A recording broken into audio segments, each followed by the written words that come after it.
you so much for joining us today. We're so excited to continue this learning with all of you, and we're so honored to be a part of this work with Oregon educators. And we're thoroughly impressed that people could bring themselves to join us at the end of this long work day. So we're going to try and keep the energy up, and have a lot of interactive discussion and fun together. Um, as you join us, we hope you can participate actively and for grade level work together. Perhaps you can change your name on Zoom. We'll have directions for that later to reflect your grade level. But before we progress there, um, I am one of your co-hosts for this evening to talk about differentiating instruction for diverse learners around primary source analysis. And my name is Samantha Harris. I am a research associate at West Ed. I have a background in secondary teaching, specifically with English language learners, and have designed social science curriculum for multilingual English learners, and also was formerly an ethnic studies instructor. And I will also pass it to my co-host to introduce themselves. Hello. Thank you, Sam. Hi, everybody. Welcome. We are really excited to have you here tonight. I'm Erica Boas. I am a senior improvement specialist and research manager at West Ed. And I come to this work in partnership with ODE, with experience in K-5 teaching. I was a literacy specialist when I taught many years ago, and I have background in research in education. I was also a teacher. I worked in teacher prep around social science, secondary social science for 5 years. And so I bring that with me as well. And I just really feel like this is the space I always want to be in, which is working with social science educators. So welcome. And pass it back to Sam. Thank you. And next slide, please. Before we proceed, we'd also like to invite our representatives from Oregon to introduce themselves. Thank you, Sam. I'm Amit Growski. I'm the social science specialist, and I'm going to introduce real quick Vanessa Martinez. Thanks, Amit. Hi, everybody. I'm Vanessa Martinez, and I'm the Director of Standards and Instructional Support, and that's where social sciences is nested on that team. And just really thrilled and grateful for you all being here with your curiosity, your questions, your wonderings, and leaning into our beautiful new standards. It's a really unique moment for us at the state, so very appreciative also of the legislature for their investment in terms of professional learning and resources to really uplift these standards. So really thrilled to be here and in partnership with West Ed, who've done a lot of great work with us and supporting all the work that you all will be doing with students. So looking forward to the conversations this evening. All right, thank you, Vanessa, and thank you all again for coming. I recognize some of the names on the screen here. Always good to see your faces if you're ready for that too. And so, as you know, this is part of a series that we've been doing of virtual learnings. This is number 3, and we have one more coming up. And then we have some in-person events happening as well. So we have 2 days of in-person in Bend and 2 days of in-person in Eugene coming up. Both of those are social science and T-cell. And then we have, so maybe some of you are there or some of your colleagues will be there. And then we have another event in Clackamas to sort of wind it down at the beginning of May. And then we have a whole set of resources that will be available through the Oregon Department of Education website, including online learning modules for you and your staff, to take even a deeper dive into sort of the content of what's in the new standards. Really excited about the new standards. If you haven't had a chance to take a look yet, you'll notice when you do that they're quite a bit different from previous versions, 2021, 2018. Some schools are still using 2011. So it's definitely different from all of those in format. So you'll notice lots of color. You'll notice new design elements. Um, there's identification of something called essential disciplinary practices that are in there now. So there's a number of pieces just as you're orienting yourself around the document that's really important. most helpful, I think, is we have a clickable table of contents. So you don't have to scroll through the 89 pages. If you're only interested in third grade, you can just go to the table of contents and click on the third grade or whichever grade you find most compelling for your needs. And then, of course, the big difference also is the content. So we took the 2021 standards, and then we sort of thought about what was working in 2021 with that addition of ethnic studies and Holocaust and genocide. Some other laws have been passed since those 2021 standards came out around civics education and changes to our financial literacy pieces as well. So new pieces of content as well in throughout the standards, and so you'll notice those. And then to help you along with implementing those new standards are some examples. So every standard has at least 3 examples of curriculum that you could use to teach to those standards. They're completely optional, but they're there for you just to sort of start your thinking about how your unit looks as you're reaching to those standards.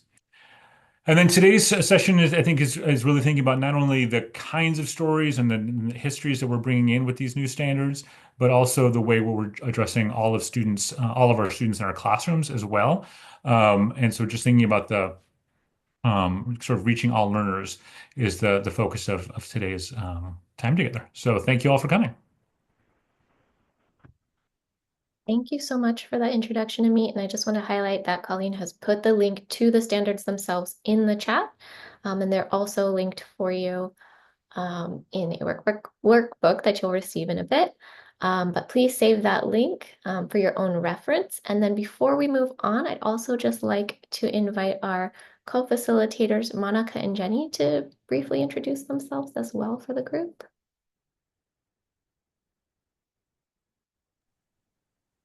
Hi, everyone. I'm Monica Freeman. I'm in Central Oregon, Bend Lapine. I'm a part of the 2024-25 Advisory Committee, ODE Advisory Committee for the Standards. And I'm a longtime social studies teacher, secondary, currently in the role as admin. And I've also spent some time as an instructional coach, TOSA.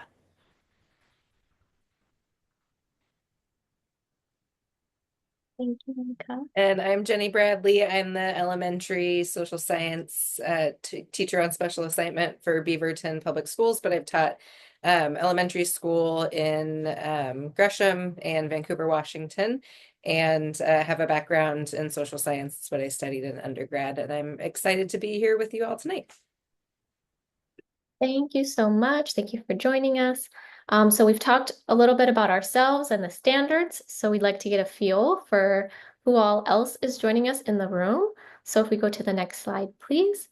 We're hoping that you can share in the chat with us what your role is, what region you're joining us from, and then one thing you're hopeful for that you can hope to gain from this session. And that will hopefully guide our discussion as we move forward tonight.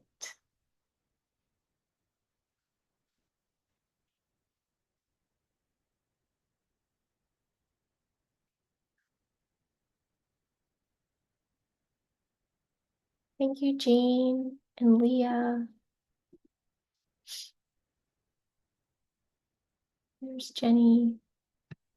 So we have folks from Lane County. We have an instructional coach, social studies specialist, language arts. Very nice. Portland Public Schools. Okay, deeper understanding of the new standards. So we'll use a lot of the standards as examples tonight as we're thinking about primary source analysis across grade levels. We have classroom teacher, Mid-Valley.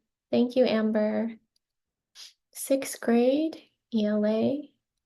Okay, familiar with the standards. All right, so I'm glad we have a series because I have very specific ones to recommend to you for folks maybe who were not able to join earlier parts of the series. District librarian, how exciting, from Redmond. Teacher and ed facilitator. Okay, great. All right, more teachers. We're excited for you to be joining us and hope that we can achieve these goals that you have for our session together. And it's good to have that framework as we move forward. Okay, one more ELA. How to reach all students. All right, and hopefully we cover that, the goal of our session. If I have not read yours, or if you haven't made it in the chat yet, you can continue to add as we go along, and feel free to make use of the chat as much as you like. This is an interactive session, so we want to make sure we get all of your questions answered. But thank you for introducing yourself. And we'll go on to the next slide. Okay. And just to kind of go over how we will be spending our time this evening together, we've done some welcome and introductions, but as the title suggests, we're really focusing on this aspect of primary source analysis. And within primary source analysis, we'll think about how we can differentiate instruction for diverse learners, given the different topics that we're being asked to address with these new standards. We're going to take a break because we're going to be spending a long time together. And when we come back, it says we're going to get into breakout groups, but I don't want you to be nervous or worried. We're going to continue to facilitate the discussion. So don't feel like you have to turn your camera on or lead anything. We're going to be there to structure activities, and it's going to be an interactive and productive conversation by grade bands, one for K through 5 and one for 6 through 12. And after we have that grade band level check-in, we're going to come back together and do a little bit of a deep dive into some of the resources that we'll be sharing around primary source analysis, as well as differentiation for our diverse learners. And then we'll close out, and there will be a survey at the end. So we hope that you stay till the very end, just so you can provide us with some feedback, as well as we can continue to do this work together and make sure it's responsive to all of the educators in Oregon. Okay, thank you. Next slide, please. All right, and to kind of keep track of all of the resources and ideas that we're going to be sharing this evening, we've created a professional learning workbook. These have been available for each of the virtual professional learning series sessions. And this one, again, is focusing on differentiating instruction and primary source analysis. So all of the links and tools that we reference are already linked there for you. So Colleen has put the link to the workbook in the chat. When you click on the link, it will force a copy, so you can download your own copy of the workbook and make any sort of edits or notes that you would like, and nobody else will see that. It will be your own separate copy. And so that way you can just have all of the resources and materials handy in case you'd like to do a little bit of deeper learning. You can use this to keep track of notes as we continue together, but it's totally optional. And if you have any questions about the workbook, please let us know and make sure that it's working. And so each of the workbooks contains a table of contents, a workspace for the interactive sessions, and then all of the relevant links. So for instance, when we go into our grade band groups, you can click the hyperlink for K5 or the hyperlink for 612 to take you to the appropriate notes. Okay. I hope everyone has a copy of that. And it's in the chat, so I think we're okay to move on to our next slide. All right, and as we spend this time together, our goals for this session is that K5 educators will be able to guide students in age-appropriate primary source analysis, that they can support the development of historical thinking skills, foster cultural awareness through exploration of multiple perspectives, and implement inquiry-based learning strategies. We hope for 6 through 12 educators that you'll be able to facilitate complex primary source analysis, guide students in making historical claims based on primary source analysis, and implement inquiry-based learning strategies. And then we hope that all participants will be able to differentiate instruction for diverse learners, create authentic formative assessments, integrate disciplinary practices across content areas, and guide students in age-appropriate primary source analysis. These learning goals are intentionally aligned with Oregon's new social science standards and also speak strongly to Oregon's transformative socio-emotional framework and standards. So as such, we'll reference the transformative socio-emotional learning standards throughout this session, and they're also referenced throughout the new social science standards as well. Next slide, please. Okay, as previously mentioned, there's a lot of interest in learning more about the standards themselves and what some of the key differences are.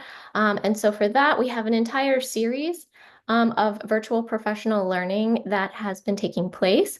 So session 1 was really getting into that introductory, taking a closer look at the new social science standards. Session 2 focused on developing culturally responsive social science lesson. And then here we are for session 3. We've reached the halfway point. We're differentiating instruction for diverse learners in social science primary source analysis. And if you stay tuned for session 4, there will be some shared learning around facilitating meaningful historical conversations for the social sciences. These have been recorded, and this meeting is being recorded so that if you weren't able to make that session, eventually you'll be able to access recordings of those trainings and catch up on the learning that happened there. And perhaps folks in the room were able to attend those first 2 sessions. If you could react in the chat, we could get like a thumbs up or a reaction on your screen if folks were able to go to sessions 1 or 2. Was anyone able to join those? Okay, all right. I see some celebration. Nice. Some folks attended session 1. All right, session 1 was popular. Can we go to the next slide, please? Okay, a couple people were able to go to session 1. If you were able to attend virtual professional learning sessions 1 or 2, could you share in the chat a resource or learning that you found particularly useful or memorable? What was helpful about those sessions? And that way you can advertise to your colleagues what they will find when they go back to those. Anything that stuck out to folks from 1 or 2 that was particularly memorable or useful, or maybe questions that are lingering?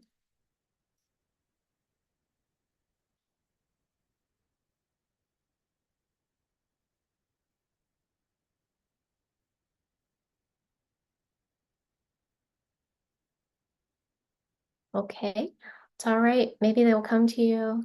Who am I from last week? Okay, more about the T cell standards. Yep, closely connected. Anything else comes to mind? I'd love to make those connections between 1, 2, and our time here in 3. All right, next slide, please. And before we jump in, we just want to review a few more things. First is our norms for engagement. These are going to be most relevant when we go into our grade band groups or when we're interacting in the chat.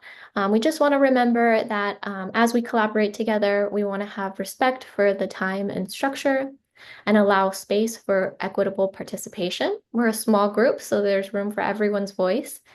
Let's engage in curiosity-led discussions. So if a question comes up, let's chase that down. Inquiry-based learning is why we're here. Show mutual respect. And remember that together we know a lot. So you all are bringing so much knowledge with you to this space, and we hope that you can volunteer it or that we can ask you to contribute to our learning in this space. Again, it is an interactive session, so please be ready to actively participate, whether that's through the chat or unmuting and hopping right into the session. Thank you, Colleen. Learning about facilitating important conversations. Yes, and we hope to extend on that today with that focus on primary sources. So really just reiterating that we're having conversations and figuring out how to replicate that in our classrooms. And last but not least, can we go to the next slide, please? Just as a reminder, because we'll be focusing on grade bands, if you could rename yourself to make it easier to identify which grade band you belong in, if you could select participants located in the bottom toolbar of the meeting window, hover over your name and select more, and then select rename and add either K5 or 612 to the beginning of your name, or you could put your specific grade band if you like. Thank you so much. And then with that, I will pass it over to my co-host. Thank you, Sam Harris. So if we can move to the next slide. Thank you. I'm going to be talking to you a little bit about primary source analysis. I'm going to share some ideas, some resources, and some tools on doing analysis with primary sources. And so a couple of the objectives for this section are that we want you to be able to better understand primary sources, where to find them, or some of them, and how to engage students in inquiry using those primary sources. And the second thing that we hope we are able to do is help you learn a process for analyzing primary sources with students as an example of how to use the standards and essential disciplinary practices as a starting point for differentiating instruction. So as you can see here, as Carlson and Clevenson write, when students examine primary sources, they're working like real historians or scientists. So it can be really exciting. Through observation, analysis, interpretation, synthesis, and evaluation, students discover clues and integrate new information into their knowledge base. And through this process, students often uncover new theories or findings. Learning with primary sources is part of working like a professional in the field, testing and revising ideas and responding to new information. And so going forward in these lively conversations we're going to have, you all are going to be able to engage in some of this as well, both from the point of view, from the perspective of students, and also as educators. So in the first part of this section, I'm going to provide a little overview on what you might find in the standards. We realize and recognize that some of you are here to really deepen your understanding of the standards, to get really familiar with them. We are going to be offering that. A lot of the standards that we are going to be referring to and using as and have used as a base for what we're talking about are in the workbook. So you'll be able to spend some time with those.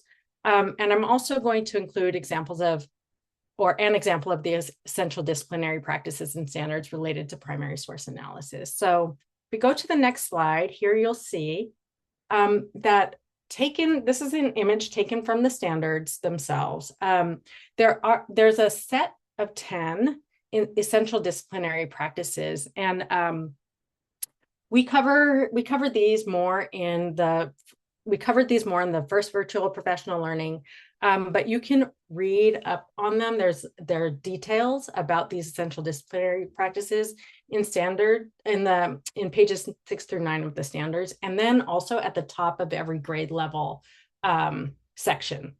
So in short, the EDPs, essential disciplinary practices, offer the methods or the how in social science teaching and learning. So these can really help you to guide how the pedagogy you're going to use to engage social science instruction. And so while many social science lessons will simultaneously engage a number of these EDPs, I want to highlight that EDP 3 specifically addresses the uptake of primary and secondary sources, demonstrating the significance to social science inquiry. So on the next slide, you'll see an image of a resource that we've created to help you become more familiar with the essential disciplinary practices. If you're an educator, you can lift this up and have direct access to the EDPs. And if you are a person who supports educators, social science educators, this is also a really useful tool to help you help them engage in specific pedagogies around social science teaching and learning. So the fact sheet that Colleen just shared in the chat, there's a link there. There's also a link in your workbook as well. Okay, so I'll give you just a moment to look it over.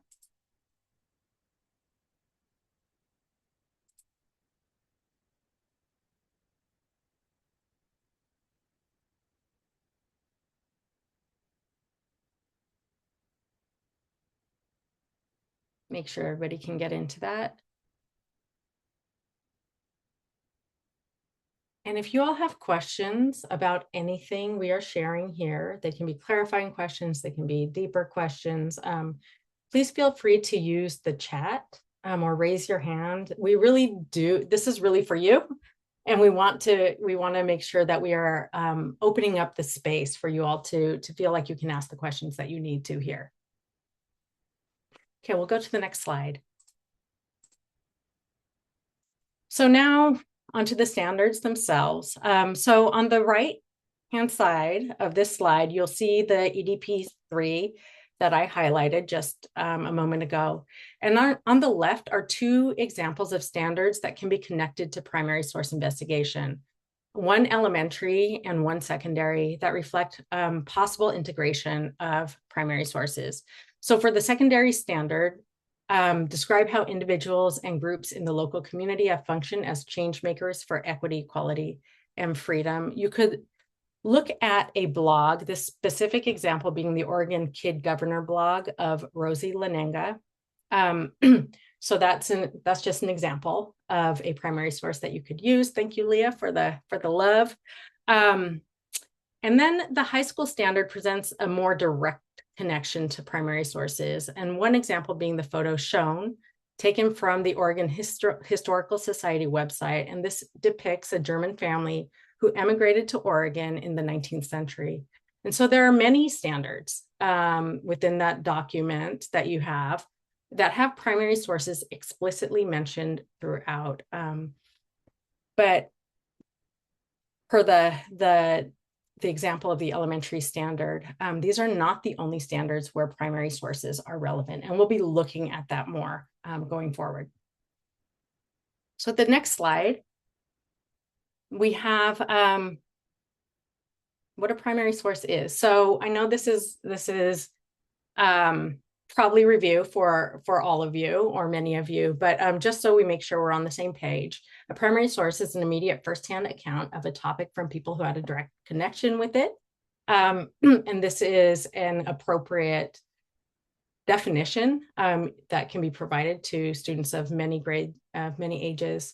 And some examples include audio recordings, legal documents, journals, diaries, maps, periodicals, data sets, photos. And we'd love to see from you in the chat or hear from you if you want to unmute other examples of primary sources that you can come up with. Just throw them in the chat or unmute and speak it into the room.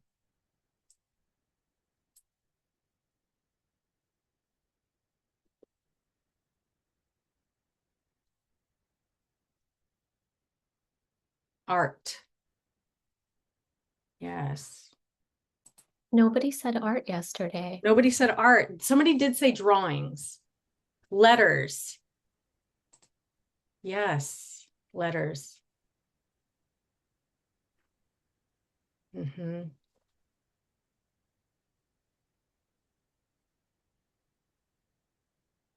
And hope they're not in cursive, because who can read that anymore?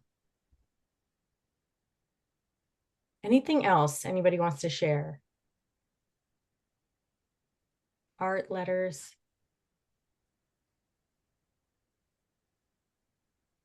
Thank you, Monica. Some social media, right? We can't just say blanket social media. Yes. Thursday night brain. Ads, propaganda. Yep, perfect. Great. Okay. So thank you for playing. We're going to move on to the next slide. So again, start thinking. We want you to share your ideas in the chat. Here are cartoons. Yes, cartoons. Why conduct a primary source analysis? So one big reason is that you're able to represent multiple perspectives through primary source analysis, right? Where you are offering a perspective without having to necessarily layer yours on top. Right? So you have students engage in those multiple perspectives. But the other part of this is that you get to elicit multiple perspectives from your students around how they're seeing, how they're interpreting these primary sources. You help deepen understanding of the historical and social cultural context. It helps to develop critical thinking skills. It is really highly engaging for students to be looking at primary sources, but also going back to the quote I shared earlier, feeling like a professional, feeling like a scientist, feeling like a historian, thinking like a historian and a scientist. Primary and secondary sources serve as data or models for written work, production, essays, compositions, and they offer opportunities for personal or cultural relevance beyond the holidays and heroes approach. So how do you relate to this? How do you connect to this? What do you see in here? How do you see yourself in here? How do you see your family in here? How do you see your community in here? And then getting to hear from others, right, in the classroom about those aspects. What are other reasons that you can come up with that you have for conducting primary source analysis?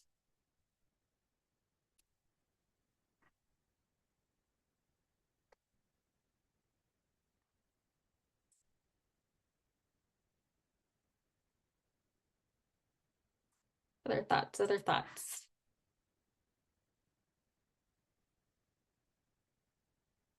Authentically student generated. To support or debunk a claim, general research, yes. Yes, thank you. Yeah, around primary source analysis, there is a lot of authenticity, right? That gets generated. Authentic source, authentic engagement. Thank you. Okay, so we are going to, on the next slide, jump into our own primary source analysis. We're going to do some practice here. So we have this 3-part protocol, and we have this image.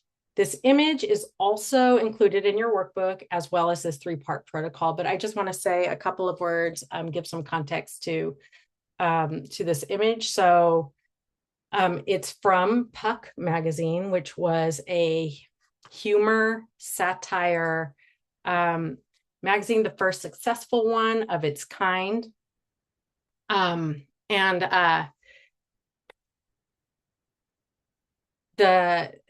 image was made by Charles Taylor. It's called The Mortar of Assimilation, and it was produced in 1889. There's a script here, or a subscript here. It shows Columbia stirring the melting pot with its rich stew of immigrants from other cultures. An Irish immigrant is depicted as not wanting to become a part of the assimilation broth from Puck. Okay. Of course, this text is up for conversation. We want you to go talk to your colleagues from across Oregon, get to know each other, and work through this 3-part protocol. So the first is to observe, what do you see happening in this image? The second part is to reflect. What do you think the artist is trying to convey or say about citizenship? And the third is questioning. What do you wonder about when or why this image was produced? So coming up with your own questions. And I want to recognize Jenny's contribution in the chat. It's being a historian doing history. So that's what we want you all to be doing when you go into your discussions with one another. And please make sure you introduce yourself, say where you're from, and anything else you feel you want to share with the people in your room.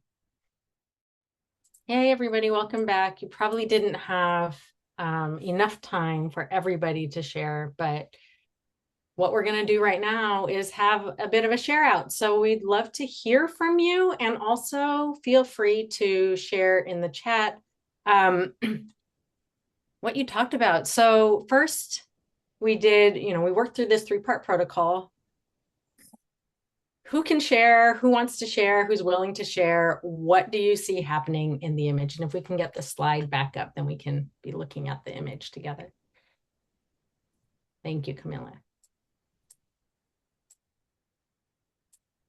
There we go.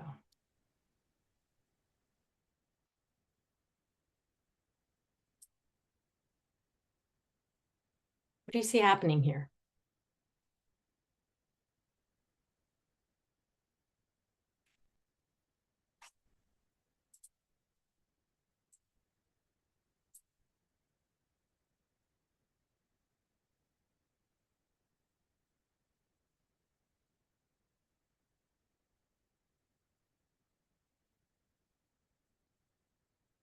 Pointed to specific evidence from the photo, right? The knife in the hand, the people in the bowl, the spoon. So pointing to drawing out the evidence from the primary source to make your deductions. Mhm.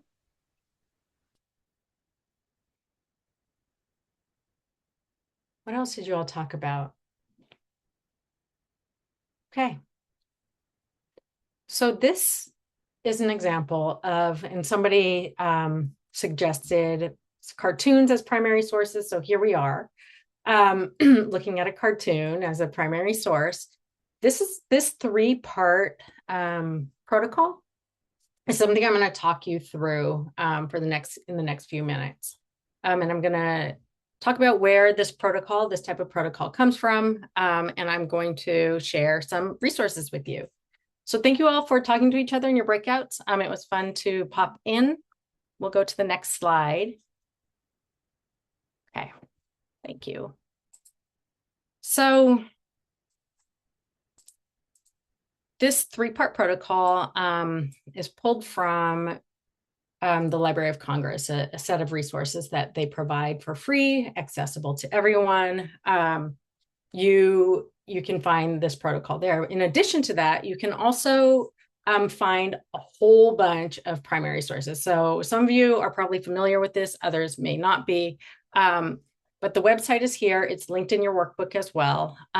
What's nice about the Library of Congress website is that the sets are really well organized. You can look chronologically. You can look by genre of primary source, and they're free to use and reuse. So you can search the online collections. If you get really nerdy about it, you'll go down many, many, many rabbit holes. And then on the right-hand side here, I just want to offer some other online resources that are available to you. Congress.gov has information on bills, laws, and the legislative branch of government, chronicling America. You can access historic newspapers from across the country and DC for accounts of historic and everyday events as reported at the time they happened, and then digital collections where you can access digital versions of some of the Library of Congress collections. So I just want to share those with you. Like I said, the links are in your workbook. And on the next slide, I want to talk to you a little bit about where to find primary source analysis protocols. So the one that what we just talked through came from this primary source analysis tool from the Library of Congress. It's a 4-part protocol. There's actually a 4th part, which we weren't going to do here, which is like setting up for further investigation of the various aspects that would come out of primary source analysis. What they also have are a number of teacher guides. So they have like a very general one, analyzing primary sources. They give you a whole set of guiding questions that you can ask around this 4-part protocol. But then they also have teacher's guides that are specific to the category of the primary source that you might want to look at. So an example is analyzing photographs and prints. You might have analyzing letters, analyzing legislation or bills. So they have different kinds of questions already written for you that you can engage to talk to your students about primary sources. And then finally, the Oregon Historical Society provides a set of lesson plans. And if you join me in the K-5 group, we are going to be working through one of those lesson plans today. Embedded within those lesson plans, they are full lesson plans, are also their own sort of primary source analysis protocols that we'll be talking about in that discussion later. And Colleen has put a link in the chat, and I'm going to move to the next slide just to show you what the analyzing primary sources teacher's guide looks like. So this is what you can expect when you pull that open. You see here the observe, reflect question, and then some of the sample questions that you can use to guide their thinking and engagement.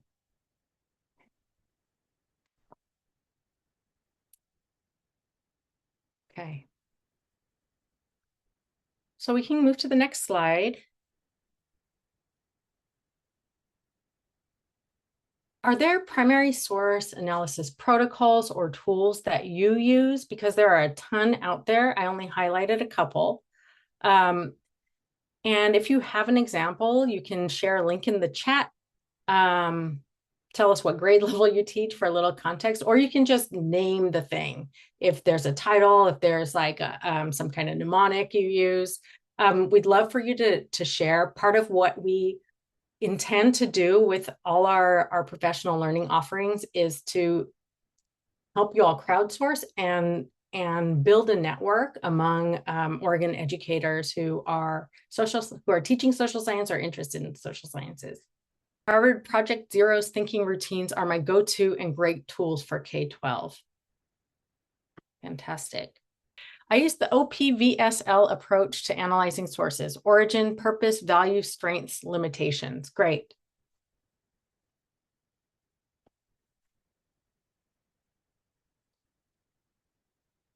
That's fantastic. Thank you.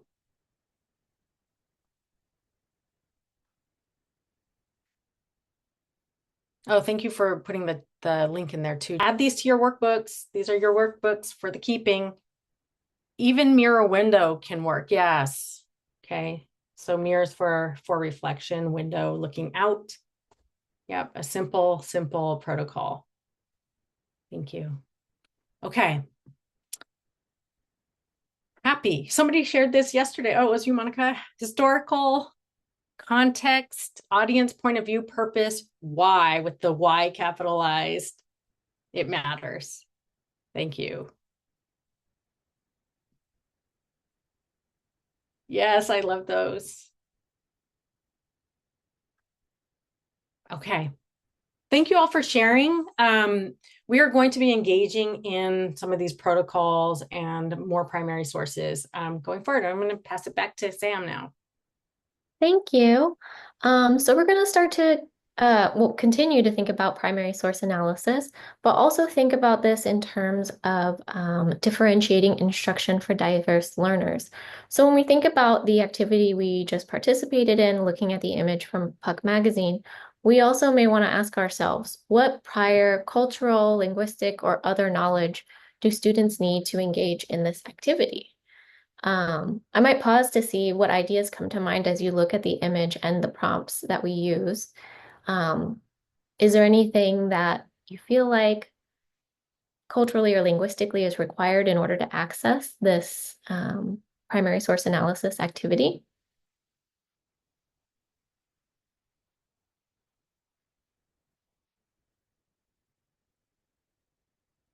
Let us know in the chat.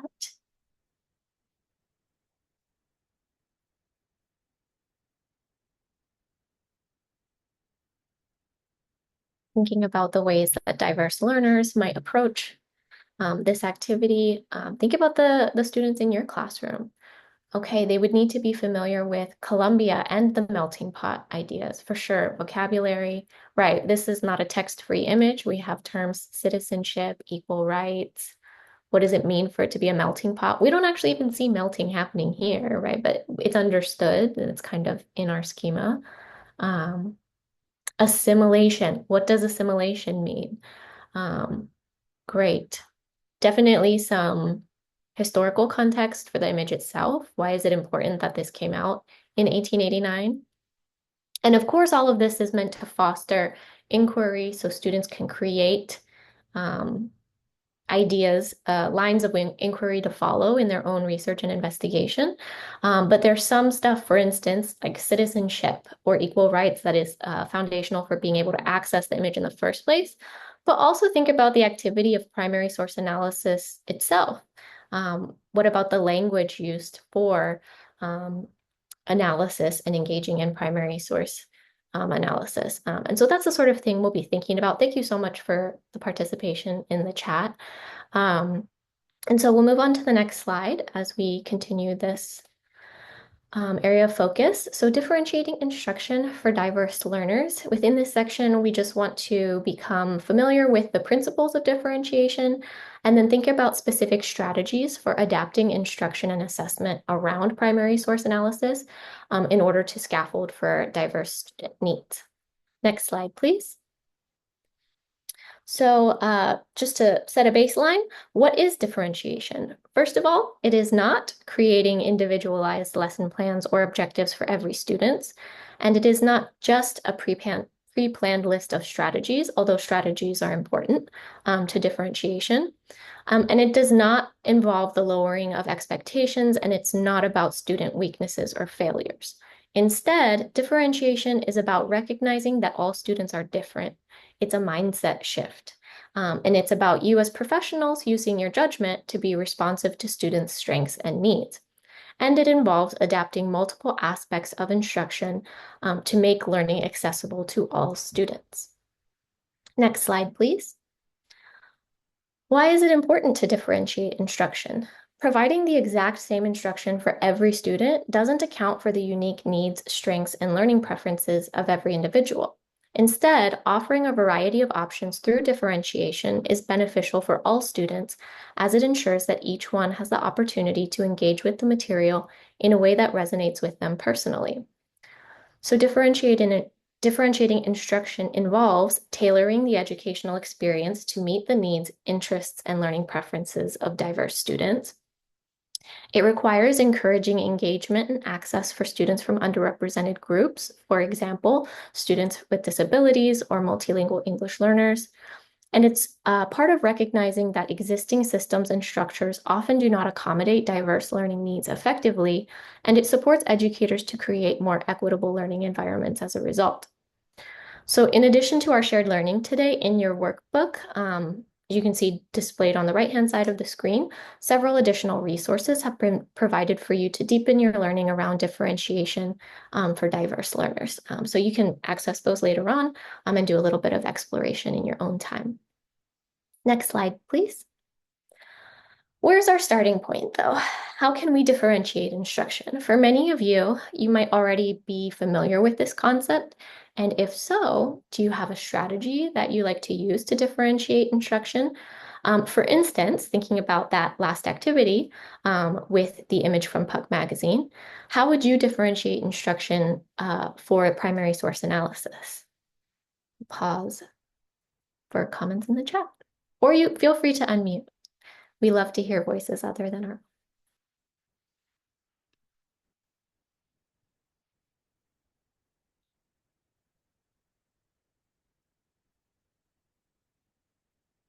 We'll be sharing some examples. We'd like to see if some of you have some go-tos that we can squirrel away for future use for others.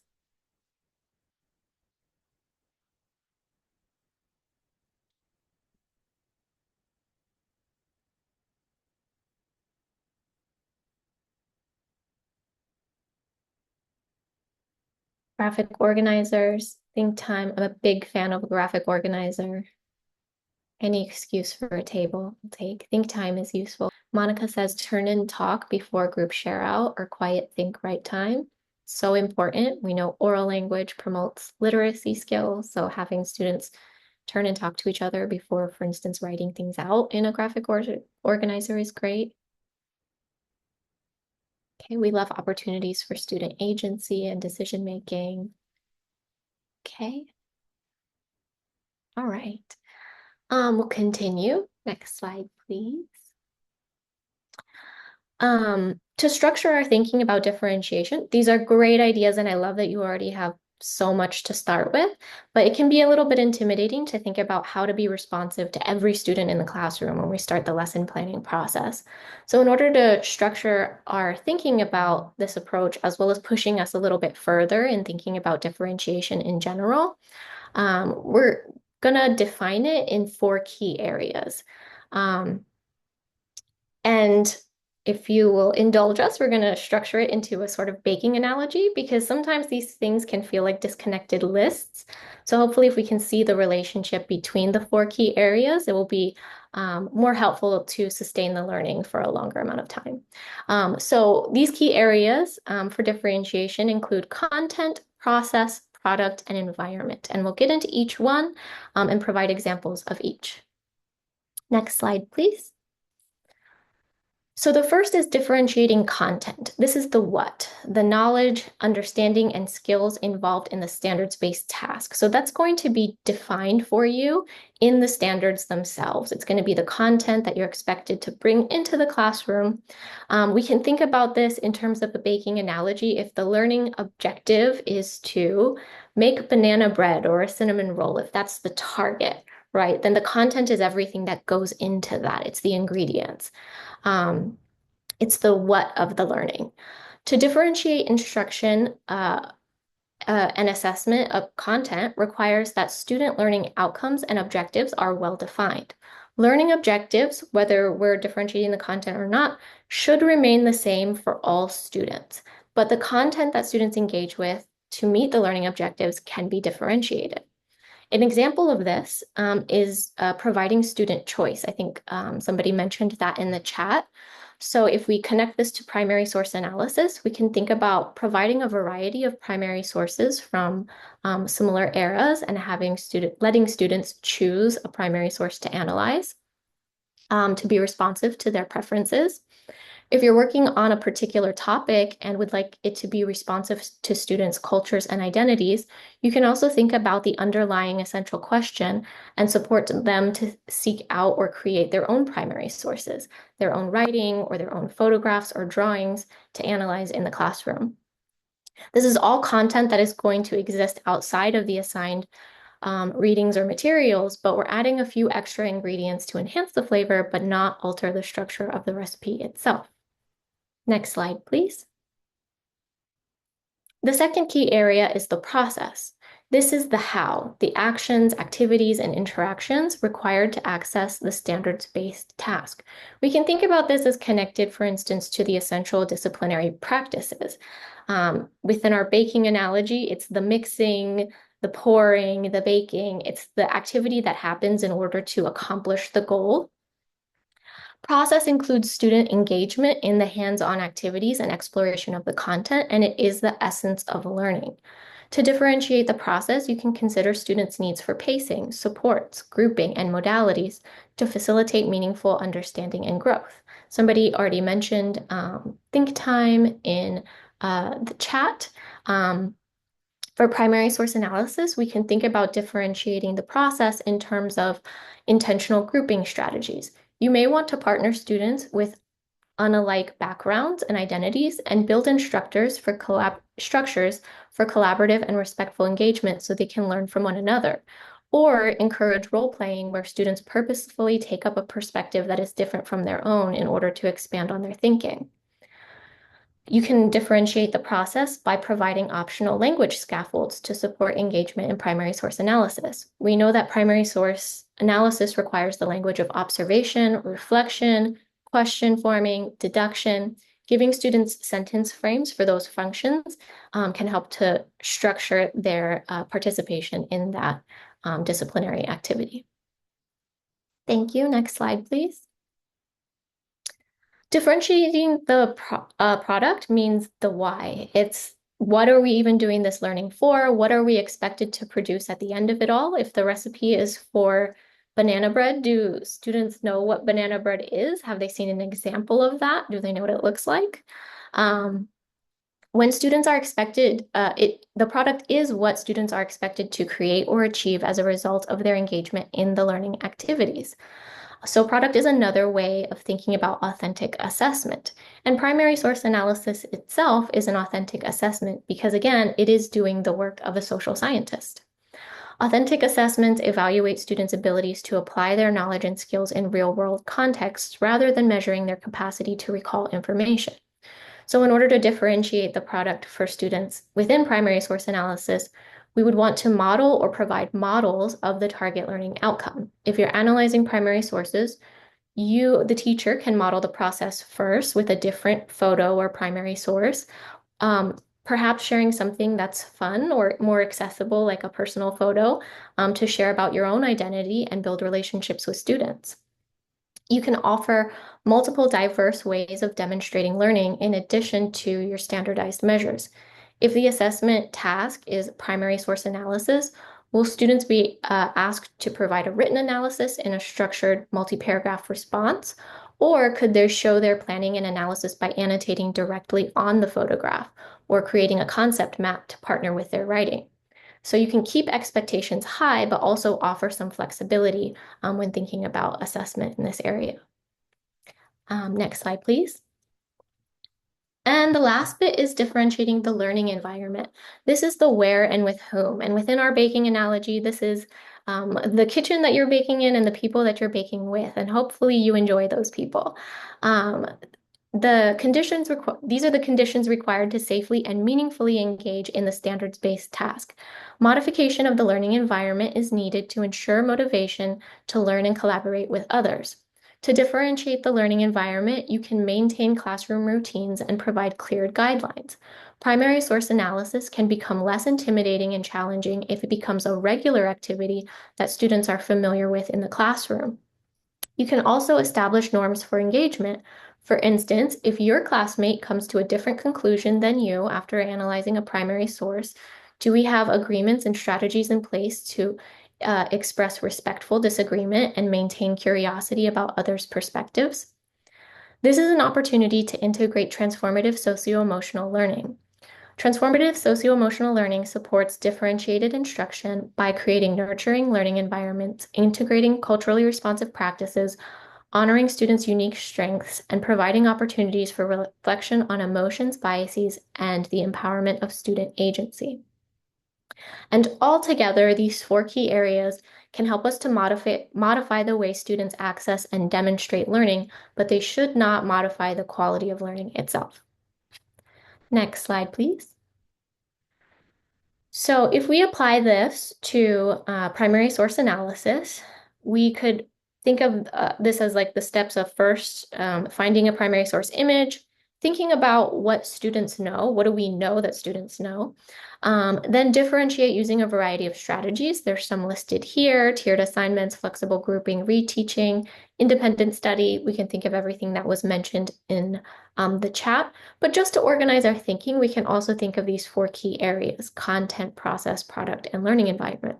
For primary source analysis, we can modify the content by assigning different primary sources or allowing students to choose from options. By process, students can engage in flexible grouping, moving in and out of groups based on their interest. The product, students can choose how they want to show their learning. And the learning environment, we can make primary source analysis a regular, familiar classroom activity. And before we move on, I'd just like for you to try this out yourself, thinking about that puck image and the protocol that went along with it. What are some ways that you can modify? Just pick one, don't overwhelm yourself. One of the key areas for differentiation for the diverse learners in your classroom. Can we modify the content, the process, the product, or the environment when it comes to that specific primary source analysis activity?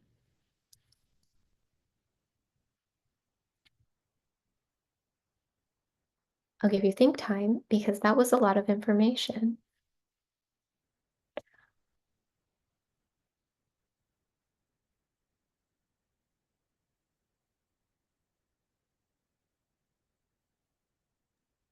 That, and I like having like tactile learning. So if you can like cut it up and split it out, so it's almost like a puzzle. Activating prior knowledge by having multiple ways to share all you know or think on a topic or prompt.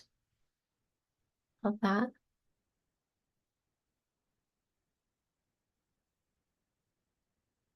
Any other ideas?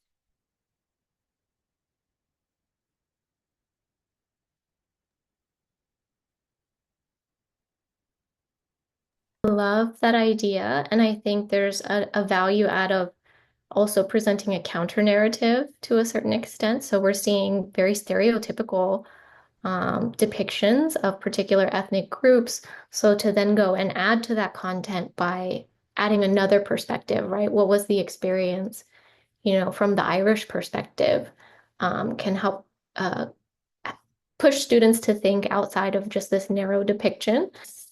Love all of that. Or even like drawing like your own image, right? Of like, what does America look like now?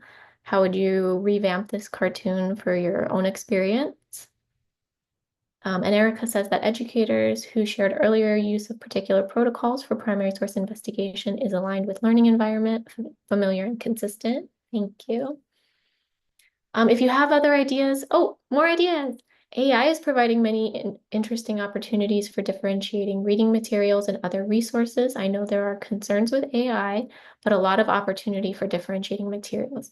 Definitely. There are some AI and non-AI tools for adjusting text complexity, for instance, for like more intense secondary sources. But yeah, I mean, with AI, we're all learning as we go. And so there's opportunities and challenges. And so Erica says, absolutely, can we better learn how to use AI for learning? Um, Make it work for us, not against us. Thank you for sharing all of these ideas. Next slide, please. We're just going to wrap up this discussion before we take a quick break. Are there any questions that are coming up for you around primary source analysis, differentiation, or assessment? Is there anything that you're hoping that we haven't covered yet that you're hoping that we'll cover in the rest of our time together? National Archives has materials for document analysis. Love that. We love new resources. Squirrel this one away. Um, any questions that folks, even if it's not to do specifically with these questions, any questions about the standards themselves, their connection to primary sources or the essential disciplinary practices, we'd love to do just a quick check-in to see where folks are at.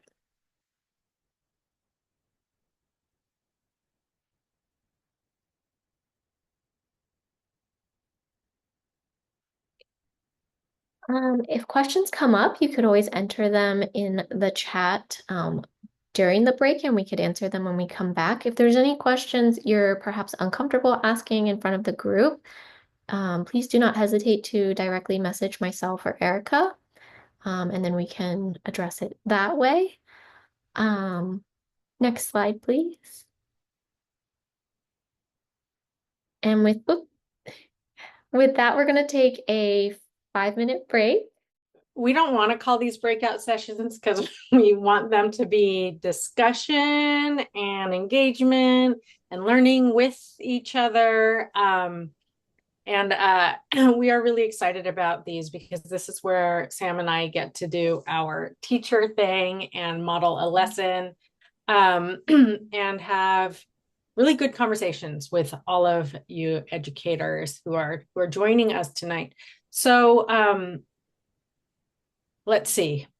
K5, we're going to be looking at a primary source and engaging in protocol and some other work at a second grade level. And then Sam's group is going to be a secondary group looking at a different primary source, but also engaging in certain protocols and conversations around investigation of primary source. So that said, we are going to go into our discussion groups.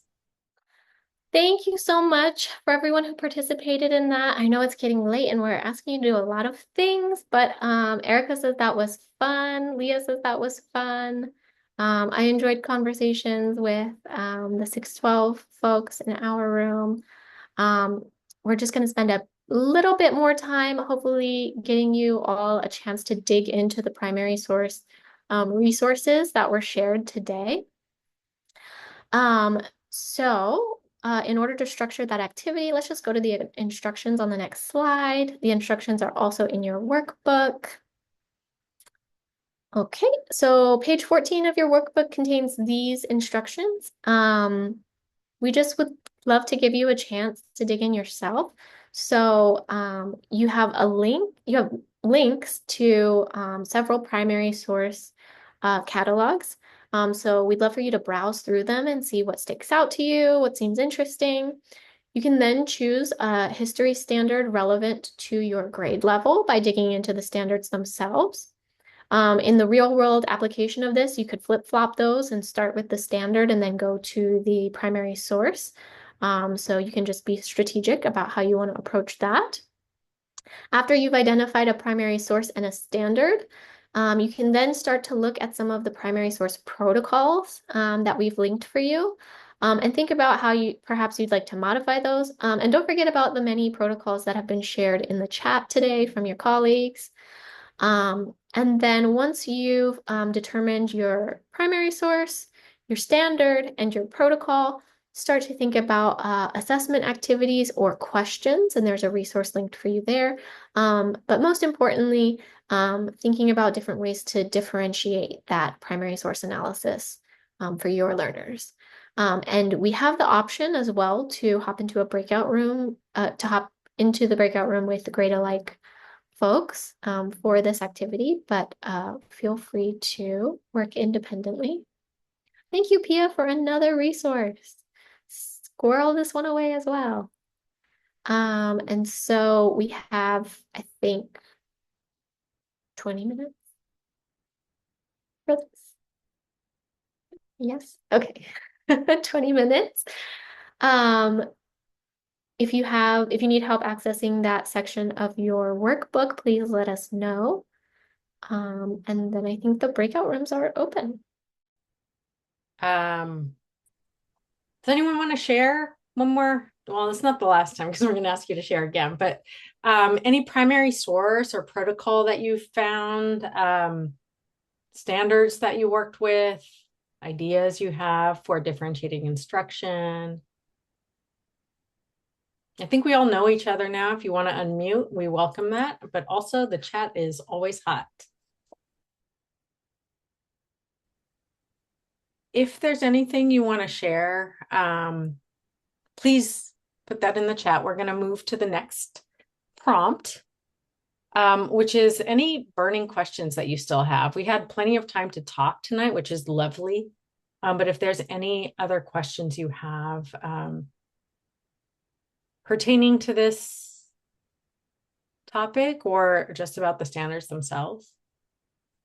Well, I just put in the chat, there's two links there actually, and they take a little bit of time to sort of locate your place in Oregon and then find the map or the archive that is related. But these are both links are about the Oregon Donation Land Act. So Colleen was asking sort of or thinking about how to tie economic standards. And so we talked a little bit about like land ownership. Mhm. And, as far as settlement is concerned in Oregon, there's sort of this origin story from 1850 that's shared across most of the state, especially in the valley. And so you can kind of play around. If you know your land plot, you can kind of plug it in, but you can do some sleuthing around as well and kind of check out that we have a one website there from the state, Secretary of State's department and the other one from the Bureau of Land Management from BLM. Thanks, Amit. Yeah. All right. Our last thing is just to share in the next slide, share one word in the chat that you're taking away from this session. As you do that, I'm going to talk about some upcoming offerings we have, but please share one word in the chat that describes what you're taking away from this session. It might be a feeling, an idea.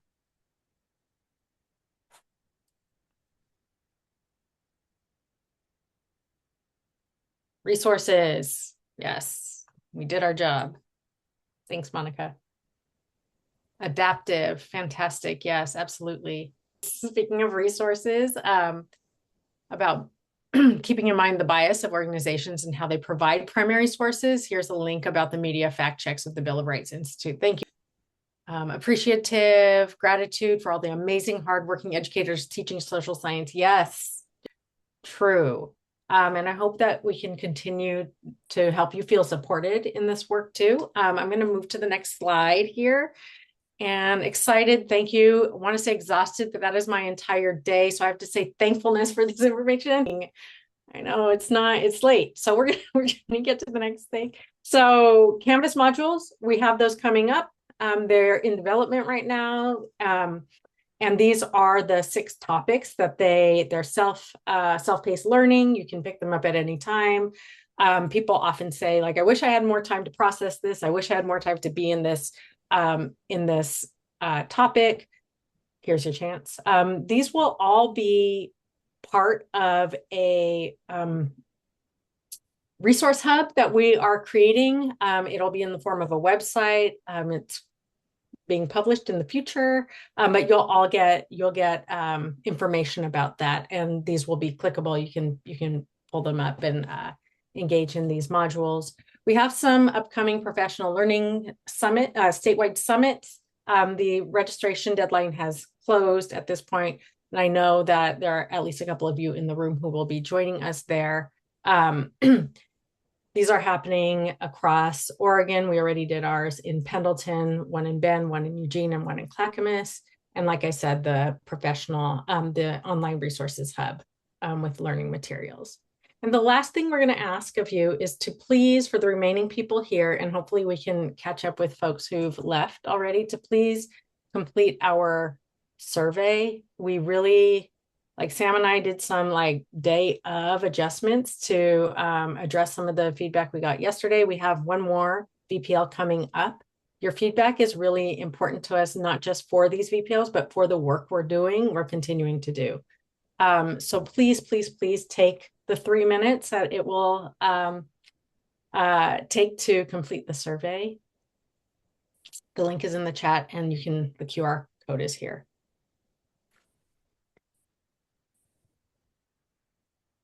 And I like to give a silent moment for y'all to get in and like invest a little in the survey so that you are more apt to complete it.